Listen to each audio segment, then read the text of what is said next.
भारत और अमेरिका के बीच व्यापार समझौते को लेकर विपक्ष लगातार सवाल कर रहा है, लेकिन मोदी सरकार की तरफ से कोई संतोष जवाब नहीं आया है, जिसके चलते विपक्ष ने सरकार पर निशाना साधना शुरू कर दिया है। और अब इस कड़ी में लोकसभा में नेता विपक्ष राहुल गांधी ने भी सीधे सीधे पीएम मोदी को निशाने पर ले लिया। साथ ही मोदी सरकार पर कई सवाल भी दागे।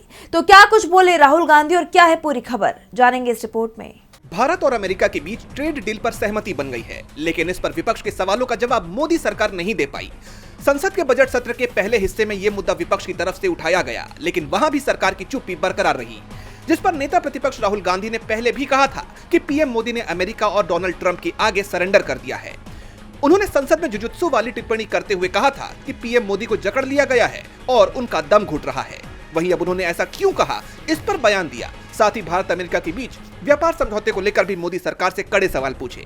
राहुल गांधी ने एक्स पर पोस्ट किया, व्यापार समझौते पर संसद में अपने भाषण में मैंने जुजुत्सु का उदाहरण क्यों इस्तेमाल किया? अमेरिकन को खुश करने के लिए हमारे किसानों की कुर्बानी क्यों दी गई? अमेरिका को हमारे तेल आयात तय करने देकर भारत की ऊर्जा सुरक्षा से समझौता क्यों किया गया? बिना किसी पारस्परिक वादे के हर साल $100 बिलियन का अमेरिकी आयात बढ़ाने पर सहमति क्यों दी गई? मैंने ये क्यों कहा कि ये समझौता भारत को एक डेटा कॉलोनी बना सकता है? मोदी जी ऐसा समझौता क्यों मानेंगे जिसमें भारत इतना कुछ दे रहा है और बदले में उसे बहुत कम मिलता दिख रहा है? इस शर्मनाक आत्मसमर्पण का जवाब प्रधानमंत्री पर डाले गए ग्रिप्स और चोक्स में छिपा है।